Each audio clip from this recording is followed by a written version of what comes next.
Almost everyone assumed that as soon as Meghan Markle dumped Harry, she would find a new host to latch onto and leave Harry behind. That's what it did to Corey and Trevor.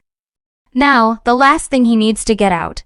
Harry is in a divorce settlement, and with his spending habits, that won't last very long. And it looks like Meghan is done with Harry. She's not interested in him anymore.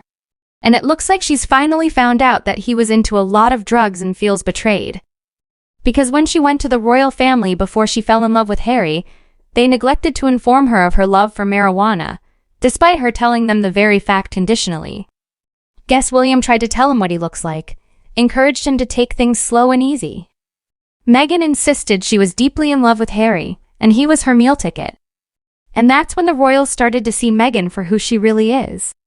I guess that's when they started to realize that you can take the girl off the yacht, but you can't take the yacht off the girl. I don't believe for a second that Meghan ever really liked Harry. She was just using it to make herself look better in order to get more fame and fortune, which obviously didn't pay off. No one in Hollywood can bear to have him around. Meghan never cared about keeping friends, and her notoriety is legendary. I can't remember anyone who got so much media attention and sparked so much curiosity in my life. And you know what? I'm old enough. But I guess Meghan achieved her goal of world fame, but not the adoration that was XP. I don't know if you've ever lived with a daffodil. I hope not, but they do everything they can to control you, including being violent, to make sure you do everything they tell you.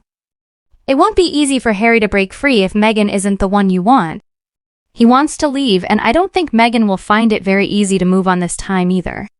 She's much older past her prime when it comes to looks, and has likely already been taken in by her billionaire goals. Family. I'm talking about the Getty family. Of course, people know what they're doing. Fame and notoriety in the world is truly a double-edged sword. From now on, the very rich will undoubtedly want her to be younger than her, and also much more discreet than her.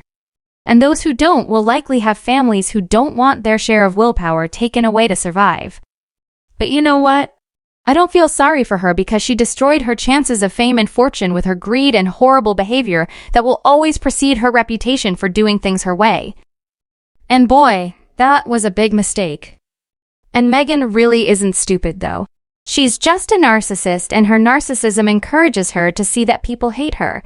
But she can't understand why, and she can't even accept it. Apparently, many psychiatrists describe narcissism as a hard edge, a different way of thinking that evolved in the person from an early age as a defense mechanism. You see, Meghan truly believes that she is actually that lovely person she cares about. She is caring. She loves. Now, if her narcissism allowed her to doubt herself about this, it wouldn't do her job. She can actually handle being hated just fine. They assume that we just don't understand them. And of course they will accuse their enemies of being just mean and racist, misogynistic. Anything. If they can't change other people's opinions, they will reject them completely. They will also ration jealousy. It's just an offensive deflection and dismissal. But they can still attack with a pity play or maybe a campaign of defamation. Even the waves, a pique, can simply be repelled.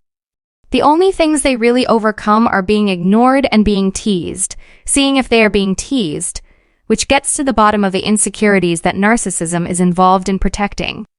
Critics can easily be deflected or defended, but ridicule is another story. And if the narcissist is the one ignoring someone, well, it's a power play. He's in control. But if it's someone who ignores it, he pushes it mad. You see, narcissism is mostly reactive and defensive, but they're also incredibly alert to threats. And there's nothing more upsetting about their paranoia than someone who's suddenly gone silent. Now, another factor in all of this is apparently that her dad is also narcissistic, and she was the golden child, meaning she was too spoiled. And in some cases, we even neglected her. It was probably a gift for her, but also a way to show her what an important person he was. Narcissists often see their children as extensions of themselves and therefore end up living vicariously through them. And their relationship probably fell apart because Meghan's narcissism developed further and that she wanted to claim her own successes for herself, and she wanted him to be pushed into the background. Well, she's not running a front like Meghan does. Instead, he goes back and forth between being hurt and vengeful. He's also quite tall and important, to be honest, and he was smiling that at least he knew a wedding guest list for her because he had worked with them, which is way more than she had. I mean, the dissonance and manipulations are much more apparent in him, which is why few people feel sorry for him now that I've heard about it too. Are a lot of videos on talk? I don't know why I don't use T, but I heard there are a ton of TikTok videos posted claiming Prince William is divorcing Catherine. So these videos say William is leaving Catherine for Rose Hanbury. Okay, I think we all know who is behind this. Meghan Markle and paid PR. Obviously, it's his fault. His signature is written all over it and they're following the classic misdirection. This is just another example of the things Meghan will do out of jealousy. They try to divert the honor, glory, love, and adoration of William and Catherine directly onto them. But I think they're really trying to draw public attention to the state of William and Catherine's marriage while avoiding examining the precarious state of their own marriage, which I suspect is coming to a head end. So I think if they get to the coronation, it will be the final nail in their coffins, and all the hate and abuse and revulsion they receive from the British people and neglect from Harry's family will be more than enough for them. Believe Meghan is much better off without Harry's responsibility and will throw it all away for an aging billionaire who can give her the lifestyle she wants without the distraction of having to tend to her needs. And I think Harry is also so jealous of his older brother that he helped start that rumor. And everyone knows the truth. I mean, between Harry and King Charles, they make Prince William look like an absolute saint. Harry is a cheater. And so apparently at Wimbledon, Meghan Markle even slept with Serena Williams' husband. And it was right after she and Harriet got married. One of the people who spread this rumor about the Rose Hanbury case, Giles Corran, has publicly admitted that the rumors were entirely made up by him and were not true. Stop. He admitted it in Robert Lacey's new book. Thank goodness for that. I mean, there are two families with young children, and they were publicly dragged through the mud just for this. Tweeted by him. Now, I'm glad that at least now these kids don't have to read these baseless claims about their parents and figure out that people would still believe the conspiracy theories about these Rose rumors like For Me by Giles Rand says the truth in the mainstream. Also, who is he friends with? None other than you. What do you think of them?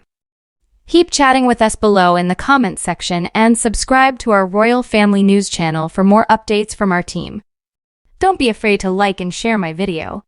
If you enjoyed our video again tonight, thanks for watching. Bye, and I'll be back to see you all tomorrow.